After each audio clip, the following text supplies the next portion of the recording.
This Film is Lit, the podcast where we finally settle the score on one simple question. Is the book really better than the movie?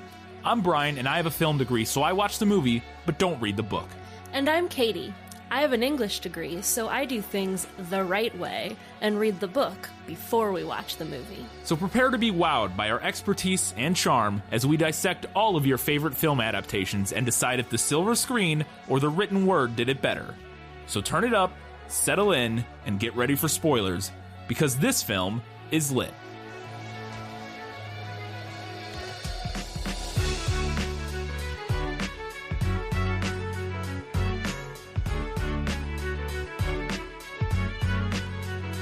It's a true story about an undercover cop that infiltrates the KKK. The hook? He's black. It's BlacKkKlansman, and this film is lit.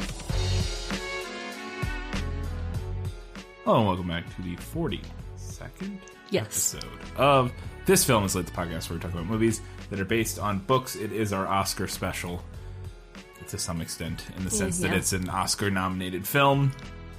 It was the best one we saw out there. It's nominated for Best Adapted Screenplay, which, perfect for us. Yeah. So, we watched BlacKkKlansman. You read the book that it is based upon.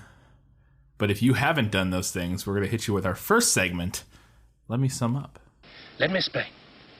No, there is too much. Let me sum up. Katie, All give right. them that sweet book summary. Well, I'm a failure and I forgot to write my own, so I'm just going to read the back of the book for you guys.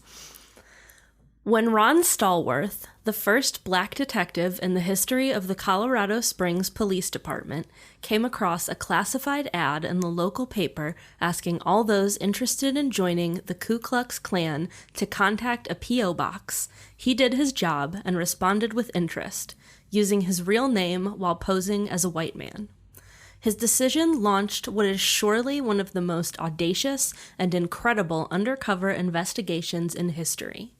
During the months-long investigation, Stallworth sabotaged cross burnings, exposed white supremacists in the military, and even fooled David Duke himself. BlacKkKlansman is an amazing true story that reads like a crime thriller and a searing portrait of a divided America and the extraordinary heroes who dared to fight back. All right. So that's a brief little bit about the book. Now I'm going to sum up the movie. There will be spoilers. If you haven't seen BlacKkKlansman, 2018, first off, I recommend it. Great film. Or very good film, I'll say. Maybe not great. It's not my favorite Spike Lee film I've seen. It was good, though. It was very good. It's about Ron Stallworth, who becomes the first black cop for the Colorado Springs Police Department. When he joins the squad, they basically initially put him on desk duty. He's works in the records department. He decides, it's not what he's about. He wants to be an undercover. Goes to talk to them. They give him a job as this first undercover. He goes and he sits in on a Black Power movement speaker, Kwame Ture, to kind of get information. The cops are worried he's spark up dissent amongst the black community in Colorado Springs. So he goes and does that. Eventually decides, I want to do something different, and kind of on a whim calls the KKK and pretends to be a white man who wants to join the local chapter of the Ku Klux Klan, and does. He then gets his partner, quote unquote, I only use his partner at the time, Adam Driver's character Flip, to be the white guy to go to the Klan meetings, even though Flip himself is Jewish, which becomes a subplot later. They do this ruse for a while, they gather a bunch of information, they kind of somewhat uncover a plot. They don't really get as much of a wind of it as maybe they should have, of a potential bombing that they're planning. The KKK eventually do end up going through with that bombing amidst the David Duke's visit to Colorado. He actually comes to induct Ron Stallworth, a.k.a. Flip, into the order. When that happens, Ron Stallworth's on protective duty from him for David Duke, which is a whole thing we'll talk about. The KKK end up putting a bomb. It's supposed to be in the mailbox of the Black Power movement's girlfriend of Ron Stallworth, but they end up not being able to fit it in the mailbox. It goes in a car, which our KKK group parks next to unknowingly, blows it up, kills themselves. And that wraps everything up with a nice, neat bow. And they also find out some KKK members work for NORAD, so that's not good. And then some other stuff happens. But that's the gist of it, and we'll get into the specifics throughout the rest of the segments. Again, I recommend checking it out. The plot is less important, I would argue. Like, the twists and turns are interesting and very engrossing, but less important than the sort of overall message and what the movie's going for, which we'll discuss a little bit. So, let's get to the game show segment and play, I think, because it looks like you have... I do have some Guess Who's. Let's do Guess Who. Who are you? No one of consequence. I must know. Get used to disappointment. Okay. For those of you who don't know what Guess Who is, just want a little brief reminder. I have not read the book. Katie's going to read character descriptions, or in this case, real person descriptions from the book, and I'm going to see if I can guess the correct movie character that she is describing. A short, about 5'9", stocky, approximately 220 pounds, man, about 28 years of age, with brown hair cut military length, and a slight mustache. Boy, that could be any of the Klan members and other people. That could be most of the people in this movie other than Ron Stallworth.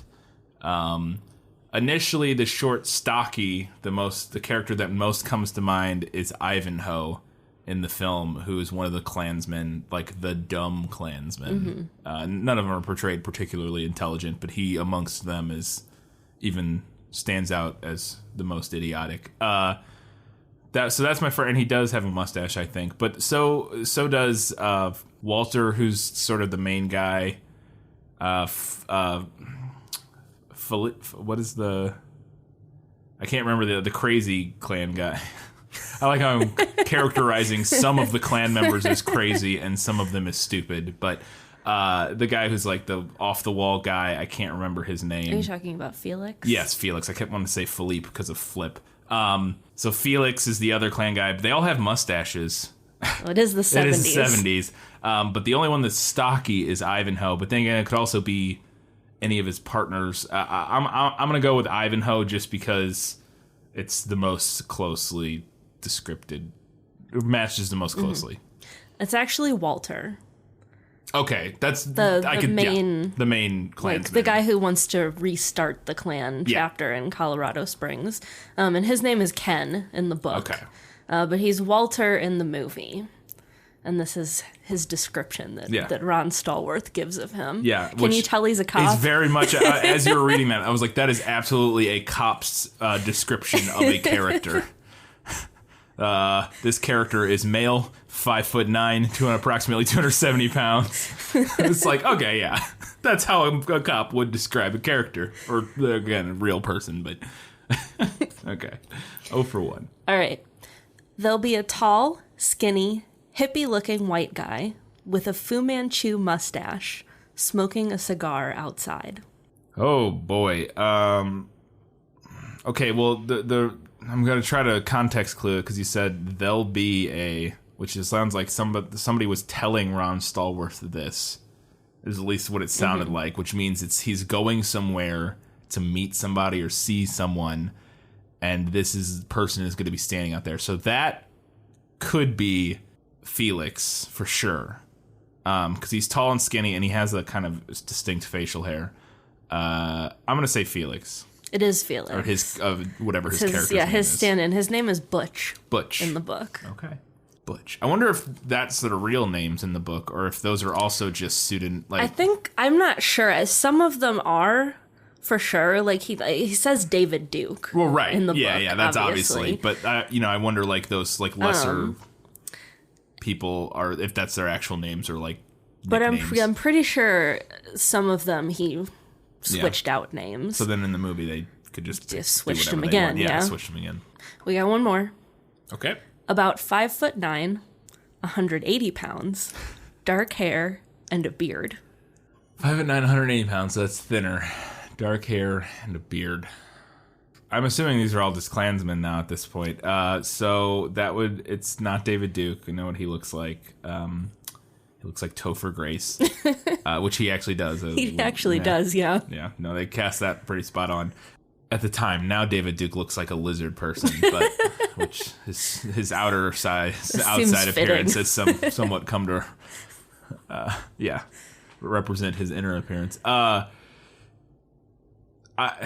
mean, I'm just gonna take a stab at a random Klansman and say that is. I mean, the only other one. Who's the other? I mean, Ivanhoe. I guess that one already. I'm trying to think the other even Klansmen are. I'm just gonna say Ivanhoe. Okay, it's not Ivanhoe. Ivanhoe is actually not a character in the book. Okay. At least not. There wasn't any like direct analog to him. That's actually Flip's character. I thought about Flip for a second, but Adam Driver's not 5'9". I'm pretty sure Adam Driver's like 6'3" or 6'4". Yeah, he's a tall guy. Yeah, and he doesn't have a beard in the movie. No, he has like a mustache and a goatee or something, I think. But they call him Chuck in the book. His name is Chuck. Chuck, not Flip. Yeah. All right. Well, 1 for 3. Not too bad. Yeah. But see, I had a feeling that this one's tough because they just completely changed. I mean, they weren't going for which when you do, to be fair, when you do a historical, nonfiction piece, it's not quite as important that, depending on certain characters, obviously David Duke. Right. If it's somebody like kind of well known that people are going to be able to look up a picture of, you would want them to look similar. And like the guy that plays Kwame Ture kind of looks like, I looked him up, and he looks, again, not exactly, but close in the ballpark of, and same for David Duke, but for these other people, they're not beloved characters that people like want to see jump from the page to the screen, so it's not, it's not that big a difference if they're taller or shorter or have a beard or don't or whatever. Okay. All right. 1 for 3. Not the best, but that's okay. So let's move in to the first main segment and find out, was that in the book? Nicholas Flamel is the only known maker of the Philosopher's Stone. The what? Honestly, don't you two read? All right. So I have a fair amount of questions all about sort of because this is one of the first ones we've done where it's maybe the first one where it's a historical, it's a nonfiction book. Yes. To some extent, who knows. To be fair to the book, it's a guy recollecting from a case from 20 years, 30 years ago based on case notes and things. So even some of the nonfiction in the book was probably, maybe he misremembered slightly or who knows. Right. But it is based on, a case and as much of his memory as he could recollect. So what I'm going to kind of look for is things that feel like less like real life and potentially more like things they added for the sake of drama for the film. Among just other things that I thought were interesting and kind of wanted to see if those were rooted in the facts. So, first question: after he becomes a cop, after the desk duty thing, the first thing they assign him to in undercover is they have him go to this Kwame Ture speaking event at the local college that the Black Student Union or something along those lines is hosting. And he goes in undercover, and the cops send him because he's the only black cop, so he fit in with the crowd. Does that happen in the book? Do they send him to go watch and be undercover at a quote-unquote subversive black speaker event? Yes. Really? And it is Kwame Ture. And it plays out pretty similarly with one pretty big exception. Okay. Do I ask about that, or you have that in a later segment? We talk about that later. Okay. I'll be interested to see that change there, because that was an interesting... one thing that was interesting about that segment is we sit and we watch like that whole speech in the movie, which is kind of an interesting idea. And it's to be fair, it's one of the things that Spike Lee kind of does well is capturing those types of scenes. If you've seen Malcolm X, it's right in his wheelhouse in terms of film language. And I thought some of the visual choices he made in that particular moment, that actor was really good. Guy was in Straight Outta Compton. He played Dr. Dre in Straight Outta Compton. He was also in Walking Dead, like right before I stopped watching. I remembered his character, but like for a couple episodes, and then he plays, I can't remember his name, Heath maybe in Walking Dead. I thought he was really, really good. But the visual choice in that particular scene that I thought was really interesting is the they do the shots, and this is my only frame of reference, and I'm sure there's probably a better frame of reference for it. The cover of from Bohemian Rhapsody. Oh, where it's with just the faces, where it's just the faces amongst the black backdrop, and they're lit. They have like one key light on them. I thought it was really striking as they're like kind of staring in awe, listening to this man speak. I thought it was really interesting and kind of different. Okay. This is kind of a broad question, but it's one of the avenues that the movie explores a lot, and I thought it was really interesting. Oh, sorry, the movie doesn't quite explore. It does, but it doesn't. It plays the line. Do we get much of a feeling of what Ron Stallworth's feelings are about sort of the state of race and racism in America are in the book, or were at that time in the book? Yes. Yeah. To me, and this is my reading of it, to me, he came off as like a middle of the road type of guy. Yeah. Like he's obviously experienced racism living as a black man in America, but he's also like more than willing to work with white people. Yeah. And I have that here later for more discussion about that. But yeah, okay. Yeah, he seemed to give pretty equal space to talking about the ways in which our society is racist and the ways in which individuals within it aren't always racist. Yeah. And it does feel purposeful to some extent, but it's hard to gauge from one piece of material that is crafted. Right. Yeah, because that, and we'll talk. Like I said, we'll get into that a little bit more here in just a few questions down that I had, because I thought it was an interesting. The movie explores that dynamic in an interesting way, I think, and in a very still relevant way that I don't have a good. It's not easy. It's not my place to come down on what side of that equation, right. But we'll talk about it here in a second. I don't want to just allude to it when we're just going to talk about it in 2 questions.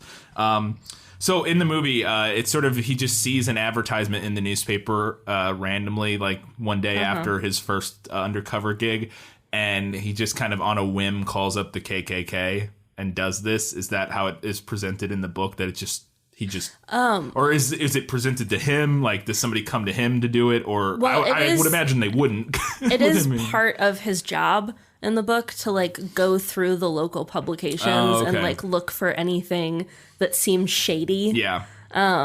Which he talks about. It's mostly like bad business deals and like prostitution and that kind of thing. You're skimming. You're skimming like the classifieds. Craigslist for I spend time with me for 100 kisses. Yes. Yeah, type of stuff. But then he one day sees a little ad about starting a KKK chapter in Colorado Springs. So he, it's actually like a P.O. box in the book. So he writes for information and they then contact him. And he eventually does talk to him on the phone, though? Yes.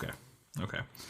So it's because in the movie it's sort of presented, we don't get that setup of him. He gets transferred to quote unquote intelligence. We don't really get explained what that is in the movie. And then it just kind of seems like he's just sitting at his desk reading the newspaper or something and sees this and just kind of on a whim just calls him up, which is a more dramatic and interesting take on it in the film than sort of the reality of like part of his boring this is what job I do is like I go through every and look day, for stuff and then he sees that. But it does, kind of make a little more sense. Okay. So this is a really interesting question. So in the film, I really like sort of the direction the film takes these characters and sort of their interplay. In the film, Adam Driver's character Flip and Michael Buscemi's character, I don't remember his name, are like the 2 partners that are working with Ron Stallworth on this sting, this undercover job. And they're both pretty game for... there are discussions later in the movie where Adam Driver's like, this is a crusade for you. I don't feel the same way. And there's kind of a back and forth about that. But because his character in the movie is Jewish and he's like, well, why don't you feel like you have a stake in this game? And we'll talk about that a little bit maybe. But that being said, I feels like Adam Driver's character Flip is like really down for and really kind of... relatively speaking, supportive of Ron in this situation. I mean, they give him some grief about a rookie leading an investigation because he hasn't been working in the department that long, but they still seem to be pretty on board. Is that the feeling you got in the book, that the other people he was working with were pretty on board with this mission or whatever? And actually the book makes it seem more like the entire department is more on board than maybe the movie implied. Well, and I think there's reasons for that. Yeah. Well, the movie does imply that at the end. Yes. Which we'll talk about the ending. I found the ending of this movie kind of strange, but not the end, but like the wrap up of the story. Yes. Kind of strange, and I thought something else was going on there. I thought the end of the movie was going to be like a dream. I'm not even joking. Like, it was playing out so strange that I was a little confused with how like happy everybody is when he gets back. We'll talk about it. But they all seem on board. Like his immediate superior in the undercover / intelligence department is very much on his side. Yeah. The chief of the whole department a little less so. And some of the other like uniform beat cops aren't. Like the one guy, I can't remember his name, like the super racist mustache cop in the movie, is absolutely not, and he's super racist or whatever. But everybody else I did get that feeling that at least everybody kind of in his general the intelligence area was on board with it, which is I was just wondering if that was kind of the same thing or if he got much pushback within his own department. No. Okay. There's his partners within the intelligence department are on board with it. His immediate sergeant is on board with it. That guy, and the chief of police is down for it. Yeah, and he was in the movie. Yes. He's just a little more. The only character he kind of butts heads with in the book is his captain. Oh, so like the person right above the sergeant. Yeah, I don't know if that character's in the movie or if that is the guy who's. I'm not really sure. Because so there's the guy who's like the main guy who hires him. Yeah. And I think that's the chief and not but it could be a captain. I can't remember what his rank or role was. Anyways, okay, sorry. But he talks about in the book that the reason they're butting heads is because they'd had a disagreement over a previous case, like some time ago. Yeah. And the captain had never really Was it the first one we saw in the movie? Or is that not implied? The one where he goes because there's a discussion after he goes to the Kwame Ture rally, and they don't really have a disagreement in the movie, but the chief / captain or whatever, the kind of the guy at the very top who he reports to, they report back to him about this Kwame Ture rally, and they're like, they said a lot of things, and he's like, well, I see this quote here about them, we have to go to war or something like that, and he goes, I think it's rhetoric, it's not literally meant that way. And Adam Driver agrees with me, he goes, that was my feeling on it too, and he kind of seems to disagree with their assessment of the situation in the film. So that I was just wondering if maybe that was the case that they were, but maybe it's not that specific in the book. No, it's. No. I mean, he doesn't ever say specifically what it was. It was just some other thing that they disagreed on. Gotcha. And then their relationship kind of soured. Gotcha. In the movie, Adam Driver's character Flip, as I mentioned, is Jewish. He's the undercover who stands in for Ron Stallworth when he physically goes to Klan meetups and stuff, because obviously Ron can't go as a black man. So is that person in the actual case, was he Jewish? No. Or at least we don't know. Or we don't know. It's not a point. It's a whole subplot in the film. It's not a point that's ever made in the book. And Stallworth doesn't give a lot of information about Flip's equivalent in the book. I would imagine there's an identity protection kind of a thing there. Yeah, I could see that. Yeah, I just, because it's an interesting, and we can talk about it a little bit here. There's an interesting interplay there where, like I said earlier, that at one point Flip gets a gun pulled on him by the crazy Felix guy who thinks he's a Jew and won't drop the idea that he's an undercover or something. He doesn't trust him, and he pulls a gun on him, and Ron ends up saving the day kind of in the film by causing a distraction because he wants him to take a lie detector test.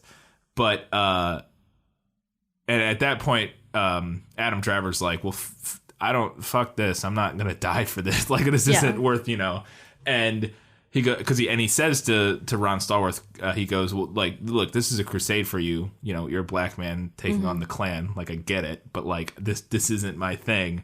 Like, it's not the same for me. And they kind of have this back and forth about how Flip is Jewish, and you know, why doesn't he feel the same? Because they hate Jews just as much as they hate black people.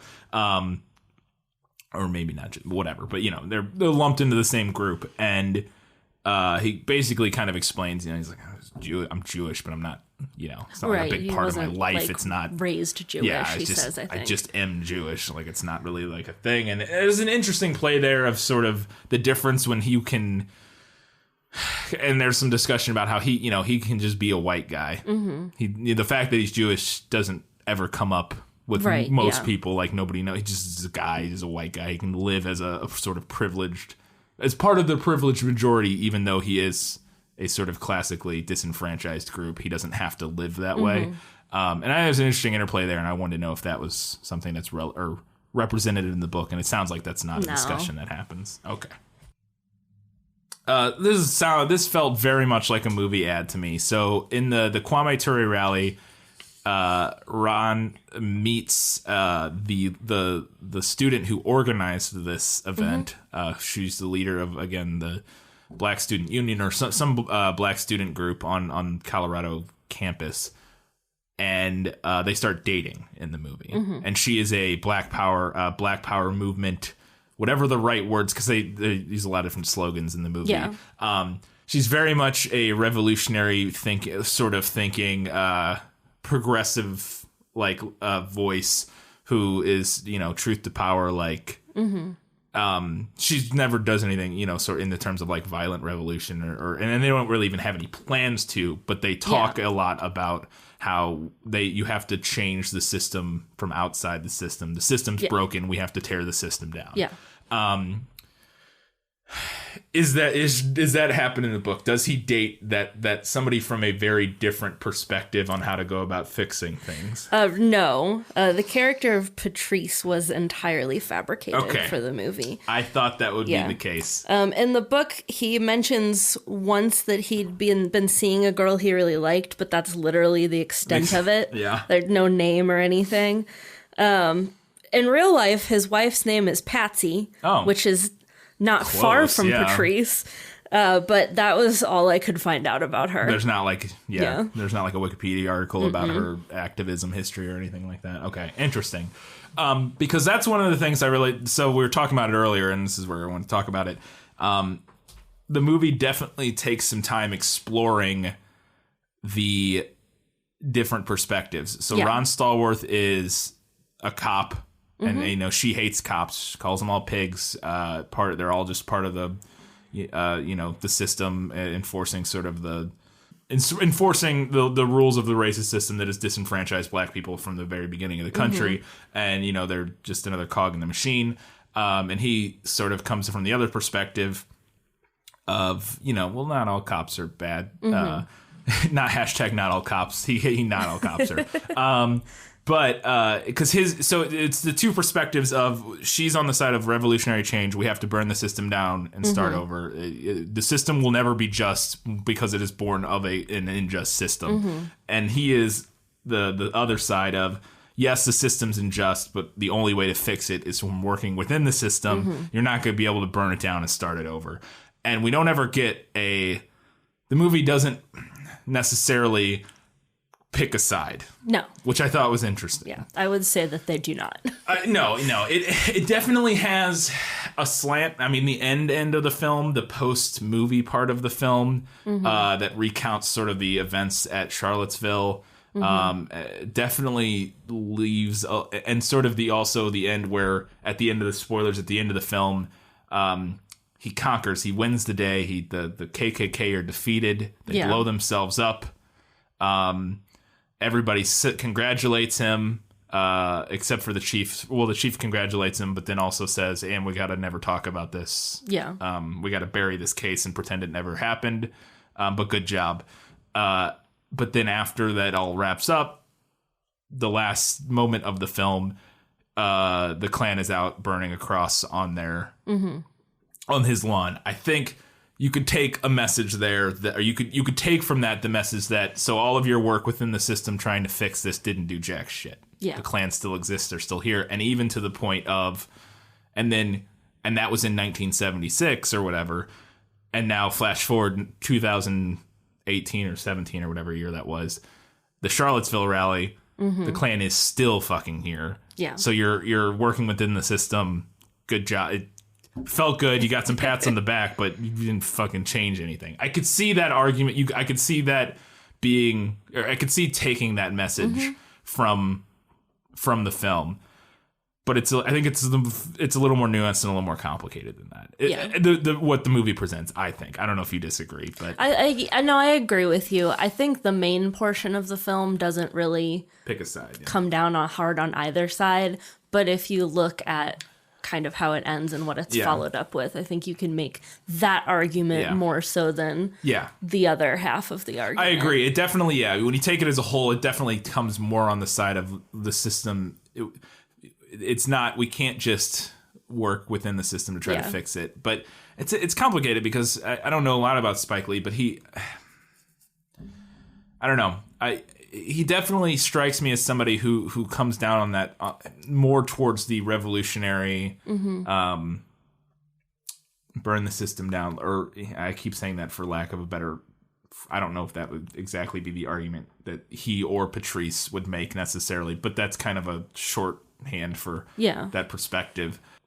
I don't know where I was going to go with that. I think it does. I think as a whole, the movie comes down more left, for lack of a better word, more progressive, quote unquote, than sort of the story of the movie does. Yeah. And more so than what probably Ron Stallworth's personal opinions are. Probably. It would seem, based on his character in the movie. Anyways, I thought it was really interesting and one of the most compelling parts of the movie for me. And again, I have all of this couched with the fact that I have very little skin in this game, like literally, in terms, you know what I mean? Like in terms of it, I'm just an outsider looking in and going, yes, this is interesting. It doesn't generally affect me personally that much. So other than just my moral feelings about the topic. This is a very specific line that I just wanted to know was in the movie or not, because it's hilarious. It's just a hilarious moment in the film, and I wanted to know if that was this, if he recollected this particular line. He's on the phone with David Duke, and David Duke, they're talking and they're discussing. Ron Stallworth says to him, "How do you know you? Have you ever had a black person call you or try to trick you into thinking they were white?" He basically comes right out and says what he's doing. And David Duke says, no, I can always tell when I'm talking to a Negro. And he explains like the way he thinks black people talk. Is that from the book? Because I mean, there's just a delicious little moment of like sort of irony and comedy in the film. And I want to know if that specific moment of basically David Duke going, nah, I can tell. Is that something David Duke said to him in the book? Basically, what I'm asking is there an interchange or an interaction between David Duke and Ron Stallworth where David Duke tells him he would know if he was talking to a black man on the phone, and they have that sort of back and forth? Yes. There is? Yes. That scene is almost word for word from the book. Yeah, that's what I was asking then. Yeah, that's all I was asking. I'm not sure what you thought I was asking. Well, I thought you were asking me, because you just wrote the line in here, and I didn't know I thought you were asking, like, is this specific exact line in the book? Sorry. Well, I didn't when I was looking at your notes, but then when you brought it up, I thought that you were asking about that specific line. Gotcha. In the film, David Duke's coming to town to do the induction of the new Klan members, and he's had threats against his life, and he needs protective duty. And the only cop that can do the job, according to the chief / captain or whoever, is Ron Stallworth. And Ron gets put on protective duty for David Duke. Does that happen in the book? It does. It does. He does get, felt super like a movie ad to me. That happened. He does get put on protective duty for David Duke when he comes to town. Seems like an irresponsible decision, no matter how you slice it. Yeah. Although in the book, I will say there is some discussion that he might be the best man for the job because he's in the unique position to like recognize all the major players without them like knowing that he recognizes them. Yeah, that's fair, I guess. But it still seems like a really irresponsible route to take. Seems like a terrible idea. When they talk about that's so amazing to me because they go on at length in the film about how stupid this is. Like Adam Driver and everybody else is like, "What are you talking about? He can't be the person." He's like, I've talked to him on the phone. They like, what? This is a terrible idea.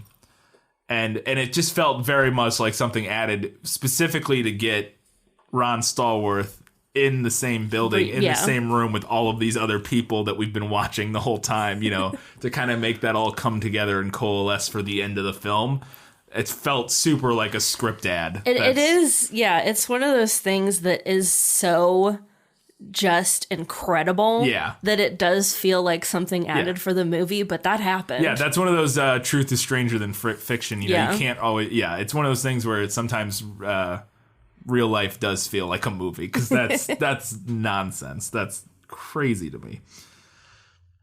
And then, so in this final thing where they're all there, one of the Felix specifically and the other guy who's like the bomb guy figure out, because the bomb guy in the movie, and I don't know his name.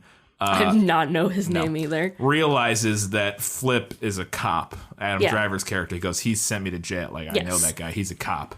And so they kind of figure everything out. And then also Felix puts it together that Ron is Ron Stallworth because he looked him up in the phone book. And there was this whole side little moment where he goes to thinking he's going to Adam Driver's apartment. He actually ends up at Ron Stallworth's apartment and sees him there. And then so that's how he realizes later that that's what's going on. Does that happen? Does the Klan figure it all out in the book? No. Okay. They never figure it out. And as a side note, having read the book, the idea of David Duke reading it years later and being like, wait a minute, just like really pleases me. Yes. Well, see, David Duke didn't know in the movie, right? Well, we'll talk about it here in a second, what happens in the movie. But in terms of, like, he doesn't figure it out with, he's not privy to, like, the rest of the other couple Klansmen figuring out what's going on here. So I guess it is possible, and we'll talk about how the book, how this story wraps up in the book here in just a second. It is possible that the Klan could have figured it out and Ron not known. Depending on what happens here. We'll talk about it. Maybe that's not possible. I don't know how this ends in real life, which we're about to talk about right now. So in the film, the crazy racist Klan wife lady is going to plant a bomb at the black activist's house to blow up Ron Stallworth's girlfriend. Again, not Ron Stallworth's girlfriend. Maybe there's no bomb plot at all in the book. I guess that would be the place to start this out, because my question is a little more specific beyond that. But it's anyway, so she goes to plant this bomb. She can't fit it in the mailbox to blow up. Yeah, and she's like panicking. She's and freaking out, and she goes to plan B, which is to put it in the car, I guess. She tries to stick it in her car, and she does. We don't know for sure where the bomb is, which is kind of some of the drama of the movie at that last part. We never see her specifically put it anywhere, but she tries to put it in the mailbox. She tries to put it in the car, and then we don't know if she put it in the car, if she still has it, or where the bomb is. And then the Klan rolls up, and they park next to the car, and they flip the switch, and the bomb goes off and blows up the 3 or 4 guys that are in the Klan members. It's Felix, including her husband. Including her husband. It's Felix, who's her husband. I think Walter's not there. Maybe I have no idea. I can't remember. It's Felix. I think it's Felix, Ivanhoe, and the bomb guy. I think are the 3, because they are the 3 that run out at the dinner or whatever. Blow themselves up, and that's our happy ending. Does that happen? No. Okay. The entire plot thread with Connie and the C4 bomb and all of that was added for the movie. Okay, that's kind of what I thought. I thought, because I hadn't done a bunch of reading, but the vibe I had got was basically what this investigation uncovers, which they do talk about in the book, is that there's some Klans members that work at NORAD. Yeah, that was like the biggest That's thing. like the big thing, like the sort of big reveal. Yeah. And so the whole bomb plot was added for some added stakes and to kind of wrap that storyline up. Yeah. And a totally reasonable... again, kind of what we talked about in the prequel episode, the truth of the sort of emotional message of the story as opposed to like the facts of what happened. Yeah. But a narrative demands a climax. Yeah. Yeah. And if the climax is, these two guys work at the... Yeah. That's not a very particularly exciting climax. It's not particularly satisfying to watch as a movie anyway. Two of the Klansmen are in the army. Case closed. All right. I mean, it is nice that they do include that, and that's like one of the... Yeah, no, they did include that in the movie, which was nice. Yeah, and it is kind of how the story wraps up after the bomb goes off. But so the bomb plot, not part of the movie. Not part of the book. Not part of the book, sorry. Part of the movie, not part of the book, which makes sense, and is kind of what I was expecting with that. And then finally, two things. One, they undercover Sting, the racist cop in the movie. They talk about the guy with the mustache, who at one point he stops Patrice and Kwame Ture and like shakes him down and is an asshole to him. And then also they talk about how he killed a black kid, or shot a black kid a year before or something like that.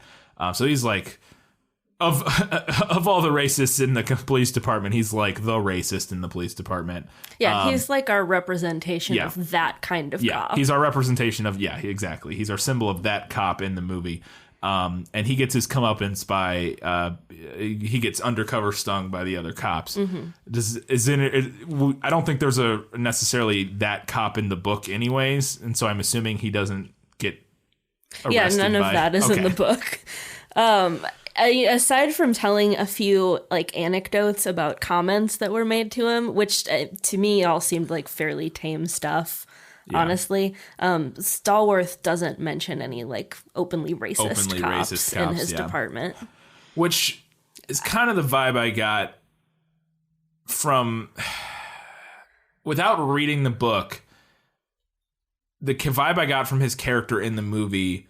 Now, I felt like they took him probably a little more "quote unquote" progressive, maybe a little, in the movie than than the man is in real life, or was at the who knows now or whatever. But in the movie, it felt like they kind of leaned him a little more towards. And again, it's a movie; they're making his character more interesting and representative of sort of the fight for equality, right? Working within the system, all the stuff we talked about earlier. Yeah, and that it doesn't come up whether or not that's actually the case, or if he just didn't want to bring it into the story, didn't want to write about it, is anyone's guess. Yeah. So I want to talk about this here because I think it's about as well. We could maybe talk about it later too. But that undercover sting where they bust the racist cop, and then when he goes into to work right afterwards, and everybody's high fiving him, I literally thought we were like getting like a dream segment. It did feel kind of surreal. It felt super surreal. The way, because everybody's like, haha, we busted the racist cop. The chief walks into the bar, like, why would he be there? And like, he's like, gotcha. And they're like, ha ha ha. And then like, he walks in and everybody's high-fiving him for busting the KKK. And I'm like, it almost there for a few minutes turns into like a power fantasy. It does. And that's why I thought, okay, but I want to talk through it, but that's why I thought like, this is all feeling a little too surreal. Are we going to get that this is not what actually happened, and ultimately what happened is not interesting, or not interesting, but kind of a letdown. A letdown in terms of like, yeah, some Klan guys got busted. He still he went back to work, still dealt with somewhat racist coworker, if not overtly racist coworkers, but like sort of innocuously racist coworkers. And not everybody was high-fiving him about this. And the super racist cops aren't getting busted by undercover cop stings. Like, that's not happening. And so that was kind of my take. But the movie doesn't go that direction. I think the idea is that did all happen. But what I said earlier, where then the last moment within the film, within the narrative of the film, where him and Patrice glide down that hallway. Yeah. And there's the Klans out there burning a cross on their yard. Very much, I think, to me, is the idea that, yeah, look at all the high fives, all the great, woo, good job. The Klan still exists, still standing on your lawn burning crosses because this is America, as Donald Glover said. Which I think is probably what the movie's going for, potentially. Final question for Was That in the Movie? Does he roast David Duke on the phone? No, that's not in the book. That's a fun scene. He calls up David Duke and he explains like what the whole happened. jig. Like, you know, I was the one who was on the phone with you. I'm a black guy. And he does the thing where from earlier in the movie where David Duke said, "Well, black people say R this way or whatever." And then he starts saying it. Yeah, it's a fun scene. But the whole, like I said, this whole ending felt super surreal. The book ends basically with the chief telling them that that they're ending the case and they have to like basically never talk about it again. Yeah. And that's what happens in the movie too. Yeah. He does say the movie, that, if it had been more true to the book, the movie would have stopped there. Yeah. They would have shown him like sneaking a case book out and then that would have been the end of the movie. Yeah. So that doesn't happen. He doesn't roast David Duke on the phone. I'm not sure he could have. I feel like he would have had to go into witness protection. Yeah. Yeah, maybe. Although I did enjoy in that scene that they had everyone standing around laughing. Yeah. Because that element did feel true to what Stallworth described in the book. Okay. Yeah. That when he was on the phone with these Klansmen, everybody would just like stand around trying not to laugh. Yeah. That's interesting. You know, that makes me feel, that's wild because there's this, I wonder, and the movie doesn't explore this super a lot, but I wonder, so like, I would find it hard to believe that if you went into a cop precinct in I don't want to say most of the country, a lot of the country today, and I could be wrong about this. This is just a perception type of thing. And maybe it's not helped by living where we live. We'll just leave it at that. In very white Midwest, conservative Midwest. Bible Belt, baby. Yeah. I would find it hard to believe that a cop doing an undercover sting of the Klan or of whatever, pick your right-wing white nationalist group, if the Klan's not quite as active as some other groups. Right. But pick your group.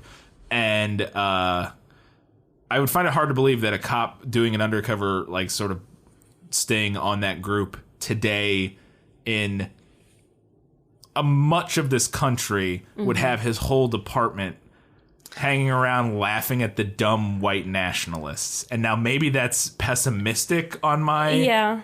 It's an interesting question because it's true that a lot about American society hasn't changed. Yeah. But it's also true that stuff has changed. Yeah. Well, yeah.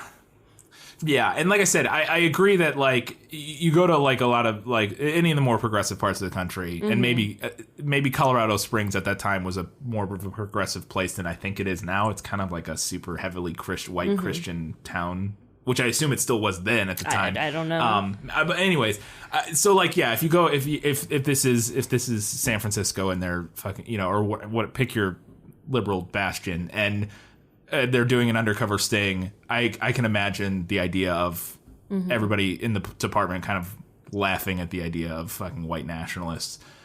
But maybe it's sort of my pessimism of just the world currently, that I find that hard to believe that most police stations would have a contingent of people who weren't at least sympathetic to that. And maybe I'm wrong. Maybe I'm being overly pessimistic here, that I feel like way more people harbor sympathies for white nationalist groups now than did 30 years ago. I don't think you're wrong. I mean, if we think about it, if we're going, well, this is even more than 30 years ago now. Well, 50 years ago, sorry. But if we're thinking about it, at this time in the early to mid 70s, Reagan hadn't happened yet. 9/11 hadn't happened yet, and everything following that, Yeah, and that's the thing, and I wonder if that wasn't part of what the movie was going for. That I think it is what part of the movie was going for, to some extent. Is that in 1976, the idea that white nationalism was taken seriously by any real contingency, even with people being racist, like even people within the police department being kind of racist, the idea of those same people being like being on board at all with like the Klan is like laughable to some extent. Like that's just not a thing that happened. But now I wonder about that. I want to talk about this at the end of but I have some thoughts coming off of that. Okay. All right. I don't know. I just thought that was really interesting. And again, I think the movie, it's definitely one of the topics the movie wants you to think about. So, yeah. Let's do Lost in Adaptation, because I do have a little something for that. Just show me the way to get out of here, and I'll be on my way. Was it lost? Yes, and I want to get unlost as soon as possible. And this is just some I want some expanding on what we get in the film. We get very little background on Ron Stallworth and why he wanted to become a cop, what made him choose to decide, I'm going to be the first black cop in Colorado Springs, because from what I read, that is the case. Yes. Of that. In the movie, he does eventually mention when he's talking to Patrice at one point that he always wanted to be a cop, but that's like the extent of what we kind of get for his motivations on doing this. Do we get any more in the book? Yes. Okay. The movie makes some streamlining changes here. In the book, Colorado Springs PD has a cadet program. Okay. And he does that to help put himself through college, because he initially wanted to be a teacher. But once he got into the program, he fell in love with police work and then with undercover work, and he stayed. Okay. That makes a lot more sense. Yeah. And that totally fleshes out sort of why. Because, again, in the movie, all we get is him walk up, see the sign, and go, I'm going to be a cop. The way that the movie portrays it, it almost looks like he was just walking by and was like, hey. Yeah, kind of like sounds like a cool idea. like how when he calls up the KKK, just like flipping through the newspaper, I'm going to do this. Like, and again, the movie has a lot of other things to explore and a lot of other plot to get through, so kind of streamlining those things. Again, I get it. It's not super important, and I get it. It's fun and it works for the film. I was just wondering, since it is based on a true story, I was like, what's going on there? That makes a lot of sense, though. Does he mention at all sort of his feelings about being the first black cop for? Does he talk about that at all? A little bit. Yeah. He kind of talks about, he talks about like some of the challenges of that, like within the department, within the community, and some of the people he has to interact with. Yeah. And he talks a little bit about how like even some of the people in his own community don't like that he's a cop. Yeah. It's not really a focus of the book. He's more focused on the specific case. But he does, the first couple chapters are kind of background, so he does talk about it there. Cool. All right. Well, that was all I had for Lost in Adaptation, so let's go to Better in the Book. You like to read? Oh, yes. I love to read. What do you like to read? Everything. All right, so I do have a few things here that I kind of missed. Yeah, because that'll be with this. It's more like little details that were missed because it's not a creative vision in the book. That, you know what I mean? So it's a little different with a nonfiction to a movie. So the movie portrays him getting into the undercover intelligence division by like he goes and talks to him once and says like I want to do this, and then like a scene later they're like, all right, here's your shot. In the book he has more like persistence with it. Like he goes and like specifically purposefully forges relationships with all the intelligence guys, and is like super persistent, and I get why they cut it down, but it was also like really cute. Because like he's like a young cadet. He's like 18 years old, and he's like every time the sergeant walks in he's like, make me a narc, and like yells at him. It was kind of adorable. It's interesting too because I think that creative choice in the movie makes a lot of sense, and it sort of plays with the. So he wants to be. He's like, I don't want to be in the movie. He works in the records room. He's like, I don't want to do this anymore. I want to be a narc. And so we don't get any of the build up of him sort of, his journey to that. We just immediately he gets put on it. But I think that works because the case that he gets put on is you get to go spy on your fellow black man, right? And sort of be, it's like this. It's like you get to be an undercover, but you're gonna do what we want you to do, which is go spy on this black speaker and tell us about, should we be worried about the black people rising up? It's very. It works with the narrative of the film and sort of the meta narrative of what we talked about, sort of being part of the system, but working for change and that sort of thing. Like, I think that streamline works because for sure. Because the first case they put him on, it's like, go tell us what those black people are up to. The book has a funny story about his first police hat. Okay. So when the guy measures his head to fit him with his police hat, he's got he says he has a small afro. Which he does in the movie. Yeah. Although I felt like maybe in the book it was slightly smaller. Yeah. Was the vibe that I got. And when he measures him, he like presses down to measure his head, which results in an untrue size.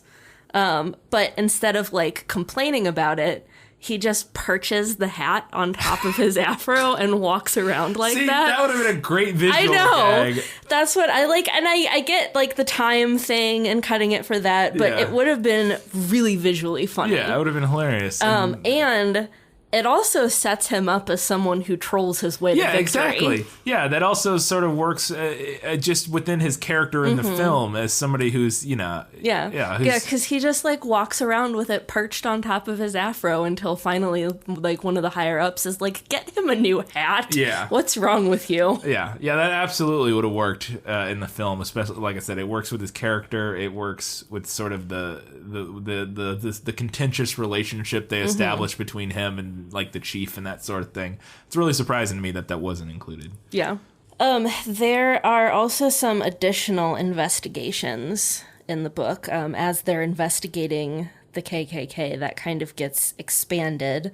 They also are looking into a group called the Posse Comitatus. Oh, which Latin. Great. Was something I had never heard of. But it's basically like a deep right-wing, white supremacist, survivalist, anti-establishment kind of a group. And they're very worried about them like joining forces with the KKK. Yeah. Because the Posse Comitatus people are crazy. Yeah. According to the book. Not like those same crazier KKK than members. the KKK members. And they also have, like, he does a little bit of intelligence on some, like, left-wing groups that show up to kind of be there in resistance to the emerging Klan. Yeah. But he talks about how, like, they're not quite as well organized as the right-wing groups, so they're not as much of a concern for us. Traditionally been the way of it, I think. That's accurate still to this day to some extent. But I thought it gave a good sense in the book of like what they were doing and what they were hoping to achieve, which is basically just like keep the peace in Colorado Springs. Keep that status quo. So in the book, the Klan never realizes who he is. The investigation ends and it just kind of goes quietly into the night. Yeah. And I get it from a tension building perspective, but I feel like it doesn't make a whole lot of sense in the movie. What, them figuring it out? Well, with them figuring it out, I feel like it doesn't make sense when you consider that they end the investigation the exact same way. Oh, yeah. Where they're just like, shut it down and don't talk about it again. Yeah. Because, like, well, so they know who he is. They don't. They're all dead. I guess. Here's what it is. I think the movie. But clearly they do, because then they burn a cross on his lawn. Right. I think that's. So I think the movie's a little more. So one thing I noticed, I think the movie the implication the movie's going for, and it's not what happened, but this is kind of what how the movie adds the story with the bomb plot and then them dying, and makes it try to round it all up, is that he keeps the case file. And we see that at the end of the movie, but he does rip up and throw away one sheet of paper in the film. And that is the medical, the person who, what should we call it? Medical examiner. It says medical examiner. I don't know exactly what it was. I assume that's from the autopsies of the Klansmen who got blown up. So my thought is that's the part, the reason that's the movie's saying the reason that's not in the book and we don't know about that is because he got rid of that part, but kept the rest of the, and then so never talked about that. And also those are the three people who knew who he was. Right. They're all dead. So that, but then the cross burning at the end is less to do with him specifically and more just the Klan burning the cross on some black people's lawn. Yeah, I guess. It was my thought. He calls David Duke and tells him. Right. And that's for the lulz. Right. That's for the memes. I get it. I get like the nice feel good stuff at the end. I just feel like when you start thinking about it, it doesn't necessarily pan out. Yeah, it might not. Yeah, you might not be wrong. I would have to watch it again and kind of see how that all adds up. Because again, I've only watched it once. I do agree to some extent, but I think the movie kind of tries to figure out, tie that up in a way. But also it's complicated by the fact that I'm still not exactly sure what the end of the movie is supposed to mean, because it is so surreal that I'm not exactly sure. I think like what we discussed earlier, I think is probably a pretty good read on it, but I would be interested to see other people's takes on the end of the film and what it's going for there. So, all right. That's what I had for better in the book. Better in the movie. My life has taught me one lesson, Hugo, and not the one I thought it would. Happy endings only happen in the movies. So I like that the movie acknowledged that Kwame Ture changed his name. Yeah. Because the book does not. They just call him Stokely Carmichael. Yeah. And there's even a scene in the movie where they have a contentious back and forth where and that was I thought that was interesting where Ron Stallworth is like repeatedly saying no, it's Kwame Ture. Yeah. And he's going no. Well, I don't care what he calls himself. It's I'm calling him whatever, Stokely Carmichael or whatever. They also made some changes to his speech. Yeah. They made it more focused specifically on like police violence. Yeah.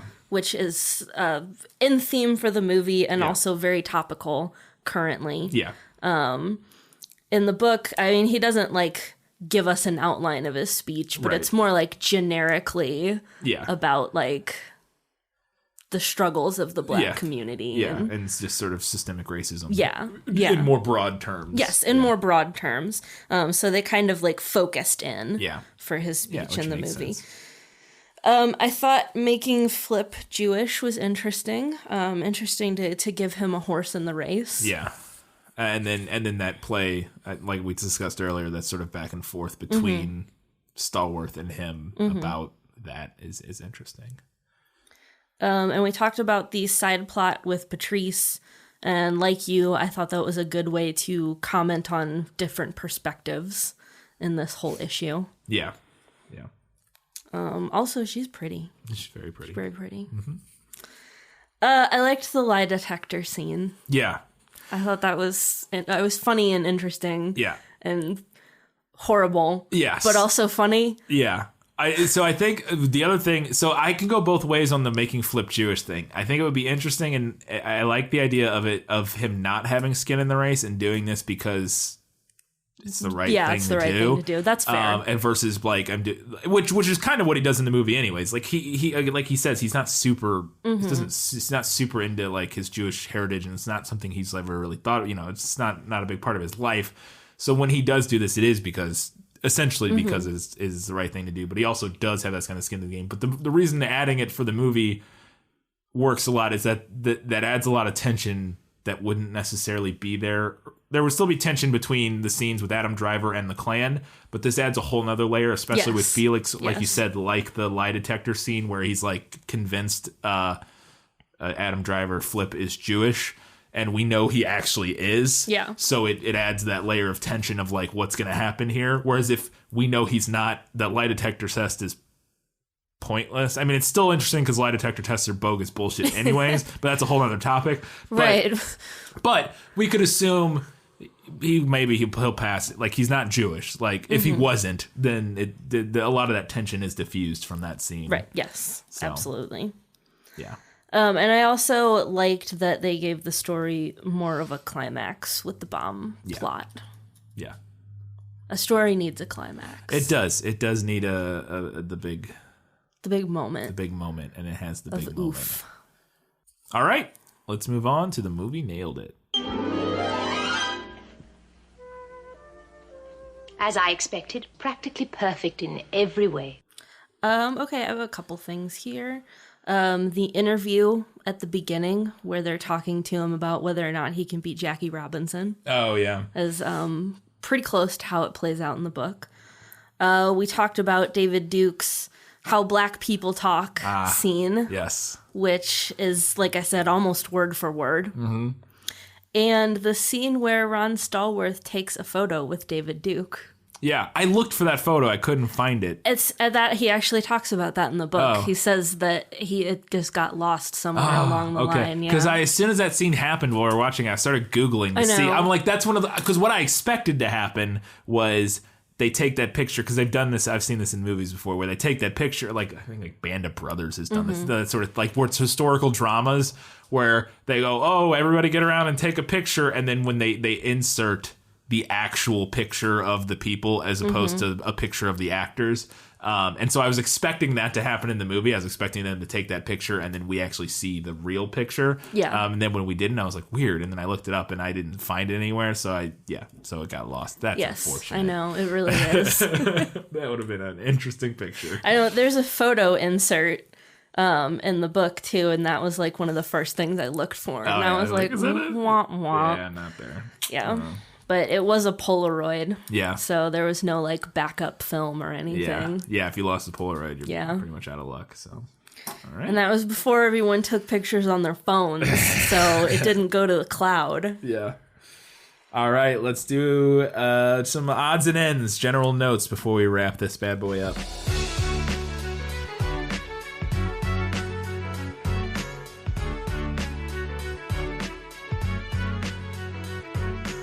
Okay, I really just have one main thing that I want to talk about, and I want to talk about that at the end before I go into the final verdict. I only had a couple things. One, I mentioned it earlier, but the guy who plays Adam Driver's partner is Michael Buscemi, and the whole time at the beginning of this film, I was like, this guy looks like, is that Steve Buscemi? He looks like a slightly more normal looking Steve Buscemi. And then I clicked, we paused it at one point, and the little thing popped up saying who all the actors in the scene were, and it said Michael Buscemi, and I was like, what? Is that his brother? It's his brother. Didn't even know he had a brother. I did not either. And I've never seen him in anything before. I honestly thought it was Steve Buscemi the whole time. I did for a long time. I knew it wasn't, because I'm like, that's not Steve Buscemi, but it looked so much like him. It was weirding me out, and yeah, it's his brother. I had no idea that his brother, that he had a brother that acted, but there you go. I thought this line was hilarious. Is your dick circumstanced? Yes. That was during the lie detector scene when Felix is trying to figure out if Adam Driver's Jewish or not. He asks him if his dick is circumstanced, which sure, great line. And then this particular scene was one of the most interesting in the whole film and the most horrifying. Is the bedroom scene with Felix and his wife. Oh my God. Where they're discussing murdering a bunch of black people with a bomb. Yeah. And it's like bedroom talk. Yeah, it's like their version of pillow talk. Cuddling and like kissing and talking about blowing up black people. And it is a truly affecting scene. Romance. In a very disturbing way. And it's one of those things where you're sitting there and you're like, this must happen. There must be people out there like this. Not a lot of them probably, but there are some of them. Like, holy shit. That's horrifying. That's... Oh my God. Yeah. While we're on the topic of Connie, though, the scene where they're watching Birth of a Nation. Oh, God. And she's like reading, shouting all of the placards. Every single, because like, it's a silent, well, it's not silent, but yeah, there's no voices, there's music, but yeah, every single title card that comes up, she just yells it, and it's like, oh. And then like commenting on all of the stuff, and I'm like, oh, so not only are you the worst, but you're also the worst. Like, oh, you're a white nationalist and a member of the KKK, and that's not the worst thing about you. You yell everything, every obvious thing from a movie in a crowded theater. Jesus. Yeah. By the way, in case you're unaware, that the worst thing about her is the racism, and I was making a joke.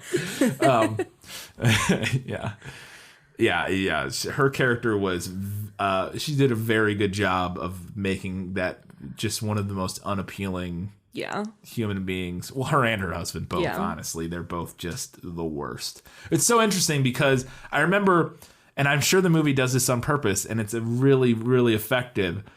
The Walter, the KKK Walter guy, you spend so much time with Felix and Connie and even David Duke to some extent, that Walter, by 3/4 of the way through the movie or so, you're like, this Walter guy's not that bad. Fucking he's the founding member, and the movie does that to you on purpose, and it makes you, and you say that, and then you think to yourself, what the fuck is wrong with me? But it does that on purpose. I guarantee it is because, you look at this other guy, and you're like, it seems kind of normal. Like, he's just a guy. Like, Felix is crazy. Like, Felix is off the wall. And sorry for keep using crazy. Like, in that. Connie's the worst. Right. Yeah. So, Connie and Felix are the worst, and Ivanhoe is an idiot, and and David Duke is like this weird, like super manipulative, like slimy lizard person, and you look at Walter and you're like, he's just a guy. But then you're like, what the fuck? No, he restarted the KKK chapter in Colorado Springs. Like, he's not just he's a very normal Klansman. Yeah, but the movie fucking gets you. And I was like, ooh, well done, movie. I see what you did there, and I appreciate that. Like, and that is a very distinct choice, I think, on the movie's part. And and it was very effective and had me re-examine. As soon as my brain did it, I was like, this Walter, man, he's got a. Why can't they all just be like Walter? I'm like, fuck! Stop! God! All right, good job, Spike Lee. You got me. Anyways, what was you had your odd? What's something you wanted to talk about? All right, so I want to talk about maybe the biggest big picture difference between the book and the movie. Okay. Which is the overall portrayal of the Klan members. Okay. So the movie kind of, I think to some extent, portrays them as like all out evil, owing that we mostly interact with Felix. Yeah. And Connie. Like we were just discussing, Walter feels less so like outright evil. Yes. And also kind of portrays them as being fairly competent. The book does? And the movie. Oh, the movie, yeah. In what they're doing. I would argue maybe not so much, but somewhat, I guess. Hear me out. Okay, here. I'll hear you out. It's really different from the book. In the book, Stallworth approaches these people not with a like, I hate them mentality, but more with a like, they're not worth my energy kind of mentality. Okay. Like, he thinks so little of these people, and because of that, the book's rhetoric just like absolutely neuters them. So I mean, and you get these really great lines here or there.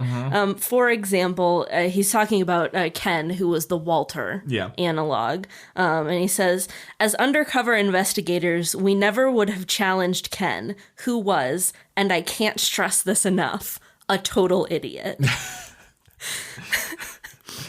So, and as a side note to this, because we discussed this in the prequel, I think I can see why David Duke felt like he came off better in the book than in the movie. I don't think he does necessarily, but the movie, I think, does portray the Klan members as more like openly villainous than the book does. Yeah, they're more openly villainous. I would also argue that they're also having not read the book, I can't say they're equally incompetent. And I definitely would agree that he doesn't, that Ron Stallworth doesn't sort of dismiss them in the same way that you're representing from the book, in terms of like not being worth his time and just being, but they also come across as very, in the movie, I think, as very stupid, to the point where it feels almost cartoonish at times. They do, but I'm honing in on the difference I'm honing in on is the fact that they figure it out in the movie, and they don't in the book. They never do. Right. And he just like thwarts them at every turn, and they never figure it out. See, that's interesting, and that would be an interesting.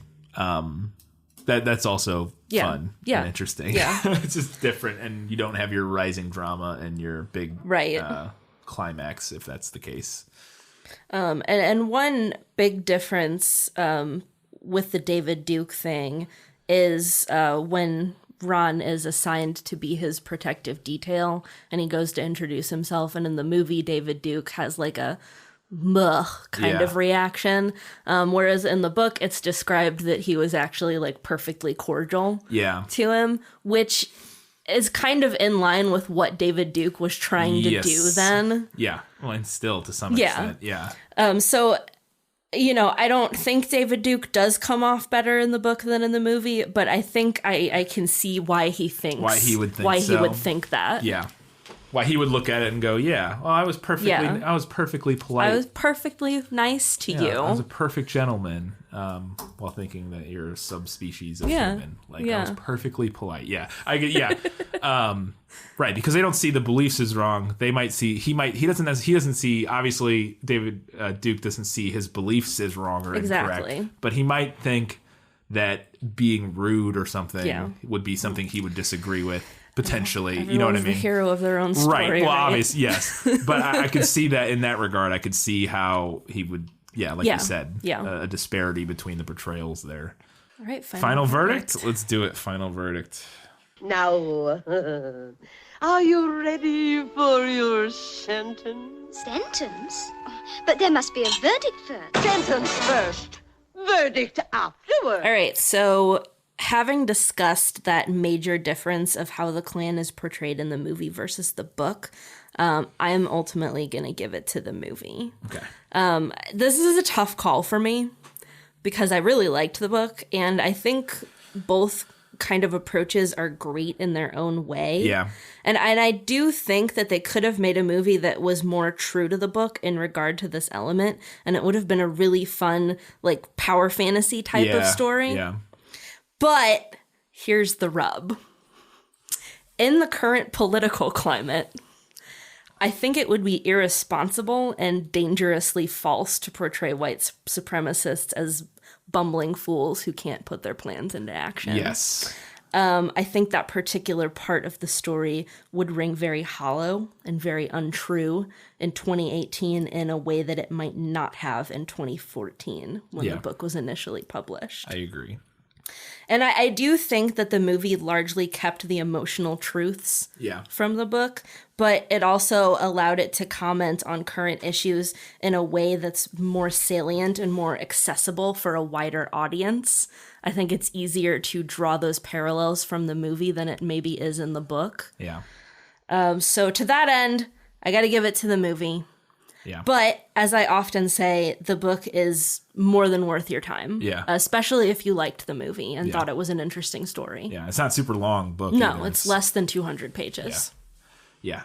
It, I agree. That was what I was thinking the whole time when you were describing that difference is exactly what I was thinking. And I think that's what Spike Lee was thinking. And the people who wrote and adapted it is that given the current state of affairs, it is, you underestimate white supremacists, white nationalists, fringe groups like that at your own peril. Yeah. In terms of, don't underestimate their ideas. Their ideas could not be of a lower value. You know what I mean? Right. Like, don't you know, not that you need to give their opinions or ideas the time of day, but the idea that that as a group to just sort of the idea that they are cartoon villains tripping over their own feet is false. Which you get. The movie, I think, strikes a good balance in that it does give you some of that, and like it does these people give you Ivanhoe. Yes, and that these people are stupid, but they're also dangerously stupid. Like they're dangerous idiots. Like that's like it can be both. I think the movie does strike a good balance about that, and I 100% agree. That was how I felt when you were describing that, so I'm signing off on your final verdict. Not that you needed me to, but co-signing that final verdict. That's it for the 42nd episode of This Film Is Lit. That was our Oscar special, BlacKkKlansman. Just to kind of briefly wrap this up, I recommend the movie. It was very good. Again, I think Do the Right Thing is probably a better movie overall, but it was really good film. I really enjoyed it, and had some really interesting choices, and it definitely one that will leave you thinking, and it's very affecting in lots of different ways. Affecting with an A in lots of different ways, and it hit parts of it definitely hit. It's not a fun. I mean, it is. And the movie does this very intentionally. It's a very funny, fun movie for a lot of it, but it's not there to make you feel good. No, it's not. No, it's not. But there were moments when we laughed out loud. Oh, yes. Because it is a comedy, quote unquote. But the last 5 minutes of this movie are anything but funny. Yeah. And that's very intentionally. It was really interesting. And the more I think on it, I would honestly like to watch it again, because the more I think on it, the more I like it than I think I did initially watching it. And I enjoyed it quite a bit. I liked it quite a bit watching it initially. But I think it's one that is growing on me, even just in the 24 hours since we watched it. So, I recommend the book and the movie. There you go. So that's the benefit of Katie being here. She gets to recommend 2 things instead of 1. As always, we would love it if you could rate and review our little podcast here on iTunes, Stitcher, wherever else you can rate and review it that you listen to us. You can find us on all of the social media, Facebook, Twitter, Instagram, Goodreads, and Reddit. I have not posted on the subreddit in a long time because there's nobody there, but it still exists. If people show up and start commenting, I'll start posting again. And that's that. Katie, what's next? Coming up next, we are doing a beloved 1990s family film that I had no idea was based on a book until we started this venture. Yeah, me either. And I started looking for books or movies based on books. Yep. We are doing Mrs. Doubtfire. Yeah, that won't be problematic at all. We can talk about it. Yeah, I'll be really interested to see how that holds up. It's been a while since I've watched it. In terms of it'll be interesting. Mrs. Doubtfire in 2 weeks, prequel episode in 1 week. And we'll be checking back in that prequel to talk about if BlacKkKlansman won any of the Oscars it was nominated for. We'll probably just talk a little bit about the Oscars in general during the prequel to the next episode. So, until that time, guys, gals, non-binary, and everybody else, keep reading books, keep watching movies, and keep being awesome.